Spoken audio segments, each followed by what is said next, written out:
"If you keep this baby, you're dead to us." My father's words echoed through our pristine living room, his face twisted with rage. I instinctively wrapped my arms around my swollen belly, protecting the life growing inside me. At 22, I stood in my childhood home, facing the ultimatum that would change everything. My name is Olivia Parker, and that was the last conversation I had with my parents before they erased me from their lives. The prestigious Parker family couldn't handle the scandal of their unmarried daughter choosing to be a single mother. My ex-boyfriend had disappeared the moment I told him I was pregnant, and my parents expected me to handle the situation quietly, their euphemism for termination. But I couldn't. From the moment I heard my baby's heartbeat, I knew I would choose her over everything else, even if it meant losing my family. "Think about our reputation," my mother pleaded, wringing her hands. "Think about your future, your father's position at the hospital, our standing in the community." Her voice trailed off as she saw the determination in my eyes. "I am thinking about my future," I replied, my voice steady despite my racing heart. "My future is this baby." My father slammed his fist on his mahogany desk. "Then get out. You're no longer a Parker. We'll tell everyone you died in an accident abroad. It's better than the shame you're bringing to this family." I remember walking out of that house, my small suitcase rolling behind me, containing whatever I could quickly pack. The perfectly manicured lawn, the imported flowers in their precise rows, the golden afternoon light catching on the windows. Everything looked the same, but nothing would ever be the same again. My best friend Emma took me in without hesitation. "You can stay as long as you need," she said, helping me settle into her spare room. "Your parents are insane if they think you'll go through this alone." The next few months were a blur of doctor's appointments, job hunting, and trying to build a new life from scratch. I found work as a virtual assistant, something I could do from home while pregnant. Emma's support was unwavering, but the absence of my family felt like a physical ache. The day Lily was born was both the happiest and loneliest day of my life. As I held my daughter for the first time, her tiny fingers wrapping around mine, I knew I'd made the right choice. But part of me still wished my mother was there, that my father would burst through the door with balloons and stuffed animals, proud to be a grandfather. Instead, Emma was my birth partner, holding my hand through every contraction. When she took pictures of Lily's first moments, I couldn't help but think about how these photos would never make it into my family's albums. Through mutual friends, I heard that my parents had indeed told everyone I died in a hiking accident in New Zealand. They even held a small private ceremony, though there was no body to bury. The story spread through our social circles, and soon I started receiving condolence messages from old friends who believed I was dead. I focused on Lily, on building our life together. We moved into a small apartment, and I expanded my virtual assistant business into a successful online management company. Every milestone Lily hit, her first smile, first word, first steps, I documented carefully, creating our own family history to replace the one I'd lost. Then, 3 years later, Emma burst into my apartment, her face flushed with disbelief. "You won't believe this," she said, thrusting her phone at me. "Your parents are holding a memorial service. A proper one, with a headstone and everything. They're saying it's time to properly lay you to rest now that they've processed their grief." I stared at the invitation on her screen. Sure enough, there it was, a memorial service for Olivia Grace Parker, beloved daughter, taken too soon. The irony was almost laughable. They were literally burying the daughter they'd chosen to declare dead, all to maintain their precious image. "You have to go," Emma said, her eyes sparkling with mischief. "Show them you're very much alive and thriving." I looked at Lily, playing with her blocks on the floor, her dark curls falling into her eyes that looked just like mine. She was the living proof of the choice I'd made, the reason I'd lost everything and gained something even more precious. "You know what?" I said, a plan forming in my mind. "Maybe it's time to crash my own funeral." Emma's grin widened. "What are you thinking?" "I'm thinking it's time to show them exactly what they threw away," I replied, picking up Lily and hugging her close. "They wanted to bury their daughter. Let's see how they handle it when she walks right into their carefully planned memorial service." As I put Lily to bed that night, I thought about what I would say, how I would handle seeing my parents again after 3 years of silence. Part of me was nervous, but a stronger part felt ready. They had tried to write me out of existence, but here I was stronger than ever, with a beautiful daughter and a life built on my own terms. The memorial service was scheduled for Saturday afternoon. As I laid out my outfit, a deep blue dress that brought out my eyes. I couldn't help but appreciate the symbolism. They were trying to bury the old Olivia, but I wasn't that person anymore anyway. I was someone stronger, someone who had chosen love over fear, truth over appearance, and real family over false perfection. I looked at the invitation one more time, running my fingers over the embossed letters of my name. Soon, I would walk into my own funeral with my daughter in my arms, living proof that sometimes choosing your own path, no matter how difficult, leads to the most beautiful destinations. Little did my parents know, their perfect memorial service was about to become very, very memorable. Standing outside the funeral home, I adjusted Lily's white dress and took a deep breath. Through the windows, I could see people gathering, familiar faces from my old life, all dressed in black, here to mourn someone who wasn't actually dead. "Ready?" Emma whispered beside me, squeezing my hand. She looked elegant in her black dress, playing the part of a mourner perfectly. "As I'll ever be," I replied, lifting Lily into my arms. "Remember the plan." Emma nodded. "I go in first, blend in with the crowd. You wait until your father starts his speech, then make your entrance." She grinned. "This is going to be epic." I watched her slip inside, then moved closer to the window. The room was filled with flowers, white lilies everywhere, my supposed favorite. In reality, I'd always preferred sunflowers, but that was just one more thing my parents had gotten wrong about me. A large portrait of me from my college graduation stood on an easel next to an empty urn. I almost didn't recognize myself in that photo. The perfectly styled hair, the forced smile, the weight of expectations in my eyes. I hugged Lily closer, grateful for how far I'd come from that version of myself. "Mama, why are there so many people?" Lily whispered, her small hand playing with my necklace. "They're here to see something special, baby," I told her, kissing her forehead. "Remember what we practiced?" She nodded solemnly. "I'm a surprise." Through the window, I watched my father take his place at the podium.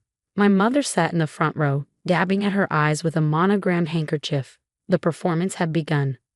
"We gather here today," my father's voice carried clearly, "to finally lay our beloved daughter to rest. 3 years ago, we lost Olivia in a tragic accident. That was my cue.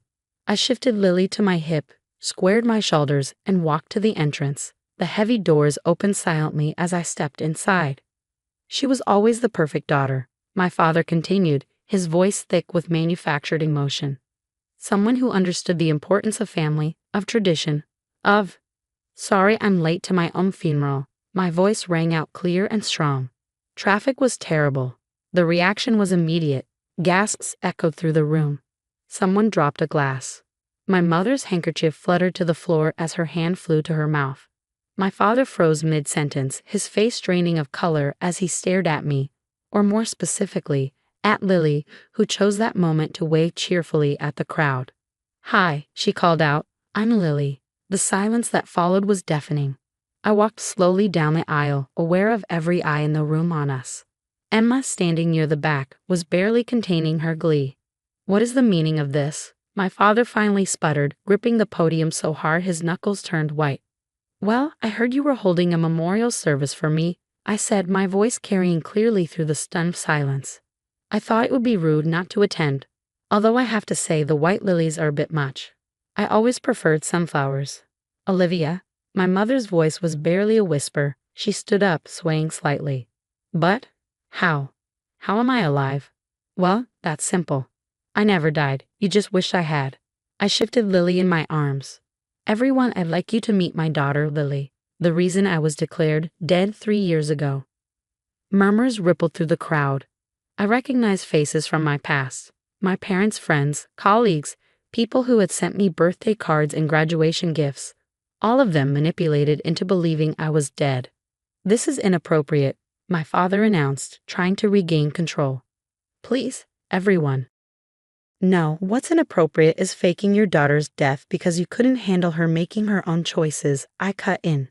"What's inappropriate is lying to everyone here because you cared more about your reputation than your own grandchild." Lily, sensing the tension, wrapped her arms tighter around my neck. "Mama," she whispered, loud enough for the front rows to hear. "Are these the mean people who made you sad?" More gasps. My mother sank back into her chair, her face ashen. My father looked like he might explode. You need to leave, he growled, stepping down from the podium. You're ruining everything. Ruining what, Dad? Your perfectly crafted lie? The story you told everyone about your tragic loss? I stood my ground as he approached. I think these people deserve to know the truth. That you didn't lose a daughter, you threw one away. Is this true, Henry? A voice called from the crowd. I recognized Mrs. Thompson, my mother's oldest friend. Did you lie about Olivia's death? The facade was crumbling. I could see it in my father's face, in the way my mother couldn't meet anyone's eyes.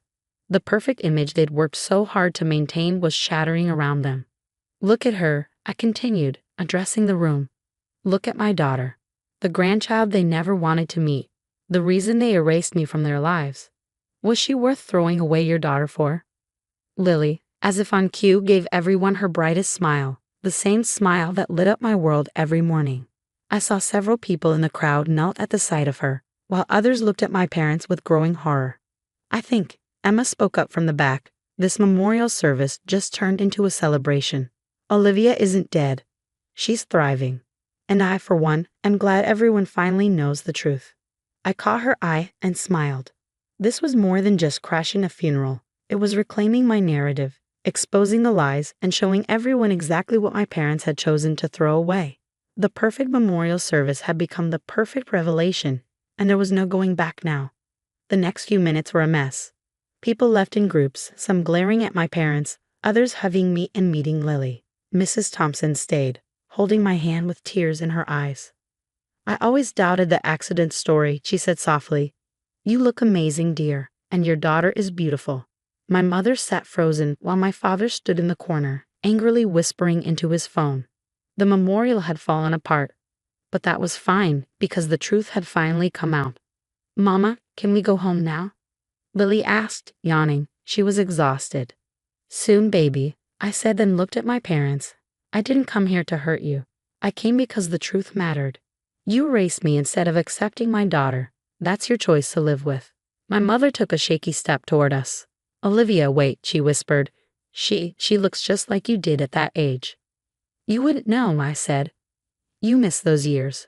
By choice. As I turned to leave, my father's voice boomed. You had no right. We gave you everything and you threw it away for this? I snapped. No, Dad. You threw it away. You chose reputation over family. You missed her first steps, her first words. You missed being grandparents. Lily wiped away my tears. Don't cry, Mama. We have Emma and Mr. Whiskers. I laughed through my tears. You're right, baby. We have all the family we need. Emma took Lily from my arms. I'll get her in the car. I looked at my parents, my father, red with anger, and my mother, crying as she stared at the spot where Lily had stood. They looked smaller, less powerful than before. I'm not dead, I said. I'm happy. I have a daughter, a business, and people who love me. I didn't come for forgiveness. I came to show that choosing love over fear was the best decision I ever made. Please, my mother whispered. Don't go. Not again. I never left. You pushed me away. Until you accept both of us, nothing will change. I walked outside. Emma stood by the car, Lily already asleep. As I stepped away from that building, the past felt lighter. 3 days later, I got sunflowers. The card read, You always did prefer these. Mom. A week later, an email came from my father's private account. A picture of me at 3, holding a stuffed rabbit. The message, Lily looks just like you. I was wrong. They weren't grand gestures, just small cracks in the wall they had built. One evening, as Lily watered her little garden and herself, I had a realization. The daughter my parents wanted, the obedient one, was gone. In her place was someone stronger. Mama, look. Lily held up a tiny tomato. I made food. I scooped her up, laughing. Yes, baby, you made something beautiful grow. And so had I. Emma texted about brunch. Mr. Whiskers curled around my feet. This was my family, imperfect, chosen, but full of love. The memorial my parents planned turned into exactly what they feared. A goodbye to the daughter they wanted and the start of the woman I had become. Would they change? Maybe, maybe not, but I didn't need their approval anymore. Some endings don't tie things up neatly. They just open the door to new beginnings, and I had walked through that door on my own terms.